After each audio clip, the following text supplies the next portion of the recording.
বিশু বিশু আচ্ছা যাবে নি? হ্যাঁ কাজে যাবি, এখনো বিছানা থেকে ওঠেনি, তোমরা ডাকো গা, আমি ডাকলে আবার বকবে। এই তুই এখনো শুয়ে আসি, তোর পিঠে রুই লেগে যাবে। 8টা বাজছে, আর তুই কখন কাছে যাবি? আমি আজকে কাছে যাব না, তোরা যা। কাজে কেন যাবে? দোকানে দিনা করবে আর বসে বসে খেলবে। এই, তুই কানে করে বক বক করিস তো। কাজ কাম কিছু করবে না, ঘরে তো একটা খাবার নাই, ঘুম থেকে উঠে তো খাবার যাবে, আমি কোন থেকে এনে দেবো? মা বাজারে যাবো, ব্যাগটা দাও তো। শ্রাবণী, শাহিনকে ব্যাগটা দাও তো। এই নাও বাজারের লিস্ট। বাবা রে, লিস্ট না রেলগাড়ি? এগুলো করবে বাবু, তোমার মায়ের বাড়ি থেকে ওর ভাই ওকে নিতে আসবে। বিশু হাই হাই, তুই বলবি নাকি?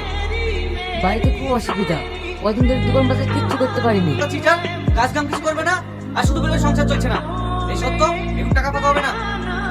বিশু, পেটে ছেলে মানুষ, এভাবে বসে বসে খালি চলবে? তুই একটু কাজ কাম কর। ঠিক আছে চাচি।